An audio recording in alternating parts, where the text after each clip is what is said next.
السلام علیکم۔ Urdu voice story centre کے معزز سامعین کو ہمارا سلام۔ ناظرین، آج میں آپ کے لیے جو کہانی لے کر آئی ہوں اسے سن کر یقیناً آپ اپنی ہنسی نہیں روک پائیں گے اور آپ بہت زیادہ لطف اندوز ہوں گے۔ تو چلیے کہانی شروع کرتے ہیں۔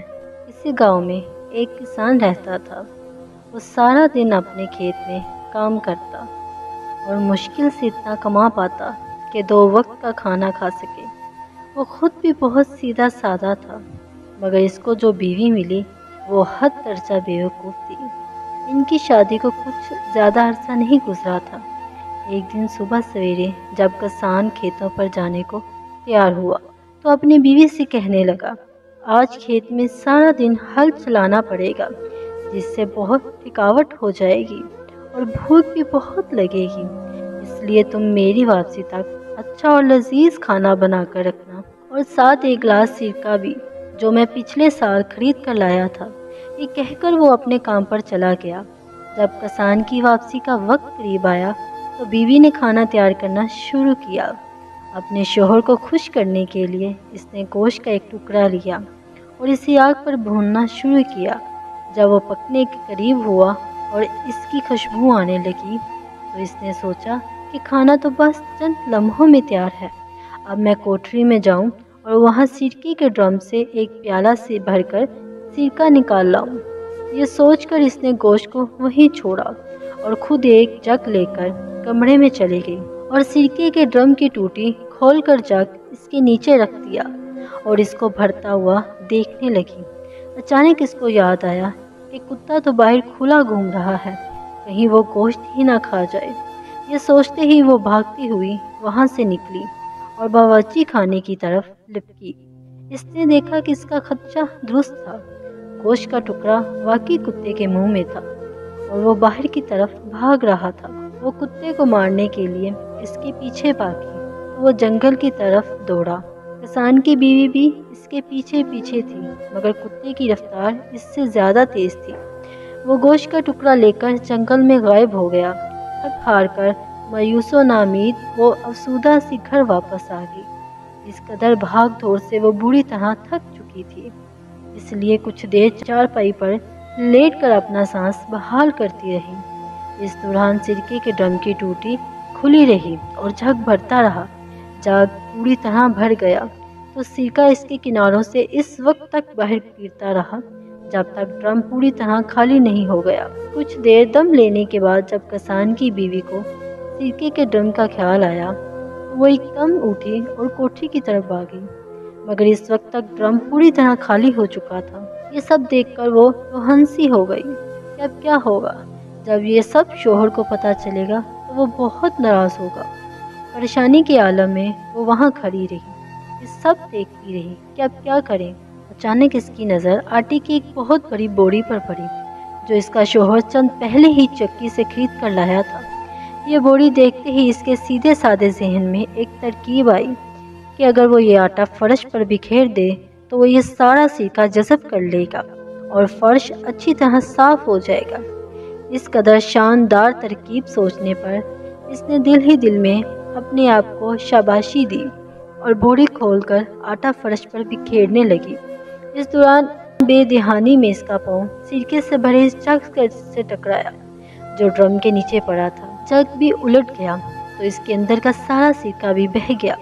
وہ مزید پریشان ہو گئی اور اس نے باقی کا سارا آٹا بھی فرش پر بکھیر دیا اور سوچنے لگی کہ اب یہ سب ٹھیک ہو جائے گا۔ کسان گھر لوٹا تو اسے شدید بھوک لگ رہی تھی۔ اس نے آتے ہی پوچھا، آج کھانے میں کیا پکا ہے؟ بیوی منہ بسوڑ کر بتانے لگی، میں نے آگ پر تمہارے لیے مزیدار گوشت بھونا تھا، مگر کتا لے کر بھاگ گیا۔ جب میں اس کو مارنے بھاگی تو سارا سرکہ بہہ گیا۔ اب میں نے آٹے کی مدد سے کمرے کا سارا فرش صاف کر دیا ہے اور اب وہ کمرہ صاف ستھرا ہے، تمہیں پریشان ہونے کی ضرورت نہیں ہے۔ اس کی بات سن کر کسان نے اپنا سر پیٹ لیا اور پریشان ہو کر کہنے لگا، او بے وقوف عورت، تم نے یہ سب کیا کر دیا؟ تم نے گوشت کو چولہے پر کیوں چھوڑ دیا اور پھر سرکے کے ڈرم کی ٹوٹی کو بھی کھلا چھوڑ دیا؟ چلو وہ تو ہوا، تم نے تو سارے آٹے کا بھی ستیہ ناش کر دیا۔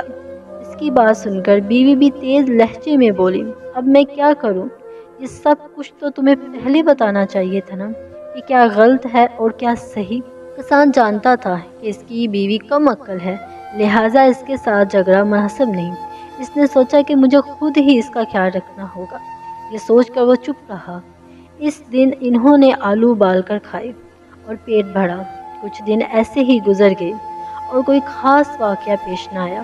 کسان بھی اب خاص محتاط ہو گیا تھا اور باہر جانے سے پہلے سب کچھ اپنی بیوی کو سمجھا کر ہدایت کر جاتا۔ ایک دن کسان نے اپنے کھیت کے ایک طرف اگا ہوا پرانا درخت کاٹا تو جڑ میں اسے سونے کے کچھ سکے ملے۔ وہ خوش تھا کہ اب ضرورت کے وقت ان کو استعمال کر لے گا اور کوئی پریشانی نہیں ہوگی۔ اس نے سوچا کہ سونے کے ان سکوں کو کسی جگہ چھپا کر رکھ دے، مگر اس کی بیوی کی طرف سے بھی خطرہ تھا کہ کہیں وہ ان کا راز نہ کہیں کھول دے۔ وہ یہ سوچ کر بیوی سے کہ دیکھو یہ میرے پاس پیلے رنگ کے کچھ بٹن ہیں، ان کو ایک ڈبے میں ڈال کر صحن میں دبا رہا ہوں، تم نہ تو ان کے قریب جاؤ گی نہ ان کو چھوؤ گی۔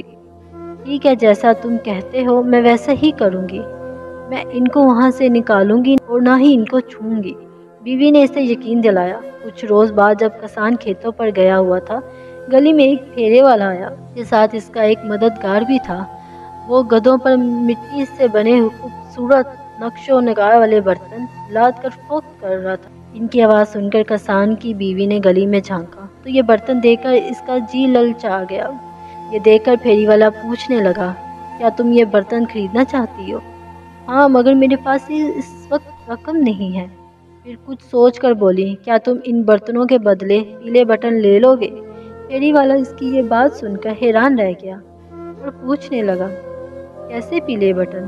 کیا تم مجھے پیلے بٹن دکھا سکتی ہو؟ کسان کی بیوی نے کہا، وہ پیلے بٹن میرے شوہر نے ایک ڈبے میں ڈال کر صحن میں دبا دیے ہیں، مگر اس نے مجھے منع کیا ہے کہ میں ان کو ہاتھ نہ لگاؤں، اس لیے تم خود ہی ان کو وہاں سے نکال کر دیکھ لو۔ اس کی بات سن کر پھیری والا حیران رہ گیا اور وہ فوراً صحن میں جا کر وہ جگہ کھودنے لگا جہاں نشاندہی کی گئی تھی۔ ڈبے کے اندر جب اس نے سونے کے سکے دیکھے تو باشیں کھل گئیں۔ سارے سکے سمیٹ کر جیب میں ڈالے اور اس کے بدلے کسان کی بیوی کو اپنے سارے مٹی کے برتن دے کر اپنے ساتھی کے ساتھ فوراً وہاں سے 9-2-11 ہو گیا۔ وہ سمجھ گیا کہ یہ عورت اعلیٰ درجے کی احمق ہے، جسے پیلے بٹنوں اور سونے کے سکوں میں فرق بھی معلوم نہیں۔ دوسری طرف کسان کی بیوی یہ سارے برتن حاصل کر کے بہت خوش تھی۔ وہ سمجھ رہی تھی کہ اس نے پھیری والے کو لوٹ لیا ہے اور چند پیلے بٹنوں کے بدلے اتنے سارے برتن خرید لیے ہیں۔ خوشی خوشی اس نے وہ سارے برتن گھر میں ادھر ادھر سجا دیے۔ تھوڑی دیر بعد جب کسان دوپہر کا کھانا کھانے کے لیے آیا تو گھر میں اتنے سارے نئے برتن رکھے ہوئے دیکھ کر چونک گیا اور حیرت سے پوچھا، ارے یہ سب برتن کہاں سے آئے؟ بیوی نے مسکراتے ہوئے بتایا، دیکھو کتنے خوبصورت برتن ہیں، یہ سب میں نے تمہارے ان فضول پیلے بٹنوں کے بدلے خریدے ہیں۔ کیا؟ کسان پریشان ہو کر چلا اٹھا، جب میں نے تمہیں منع کیا تھا کہ انہیں ہاتھ نہیں لگانا تو پھر تم نے انہیں وہاں سے کیوں نکالا جہاں میں نے انہیں دبایا تھا؟ میں نے انہیں وہاں سے نہیں نکالا، میں نے تمہاری بات پوری مانی۔ تم نے مجھے ان کو چھونے سے منع کیا تھا، اس لیے میں نے انہیں ہاتھ بھی نہیں لگایا، صرف جگہ بتائی تو پھیری والے نے خود ہی کھود کر نکال لیے۔ بیوی نے پوری وضاحت کی۔ اور بیوقوف عورت! کسان غصے سے اپنے بال نوچنے لگا، تم نے وہ جگہ اسے بتائی ہی کیوں؟ تم نے مجھے اس بات سے تو منع نہیں کیا تھا۔ بیوی معصوم سا منہ بنا کر بولی، احمق عورت! کسان اپنا سر پیٹنے اور دیوانوں سے ٹکرانے لگا۔ ارے بیوقوف، وہ سارے پیلے بٹن سونے کے سکے تھے، تم نے یہ کیا کر دیا؟ یہ تو تمہیں پہلے بتانا چاہیے تھا نا، اب یہ تمہاری غلطی ہے، وہ منہ بنا کر بولی۔ کسان کچھ دیر غصے میں چلاتا رہا اور اس دوران بیوی کھڑی منہ بسوڑتی رہی۔ پھر شوہر سے کہا، میرا خیال ہے ہم وہ سونے کے سکے اب بھی واپس لے سکتے ہیں، وہ دونوں ابھی زیادہ دور نہیں گئے ہوں گے، آؤ ان کے پیچھے چلتے ہیں۔ بیوی کی بات سن کر کسان بھی کچھ سوچنے لگا، پھر بولا، ہاں ہم کوشش تو کر ہی سکتے ہیں، مگر اپنے ساتھ کچھ لڈو ضرور لے لینا تاکہ اگر راستے میں بھوک لگ جائے تو ہم وہ کھا لیں گے۔ بیوی نے ایک ٹوکری میں 2 لڈو رکھ لیے اور دونوں گھر سے نکل کر اس طرف چل پڑے جس طرف پھیری والا گیا تھا۔ وہ راستے جنگل کی طرف آتا تھا۔ کسان تیز چل رہا تھا، مگر اس کی بیوی کی رفتار دھیمی تھی، اس لیے وہ بار بار پیچھے رہ جاتی۔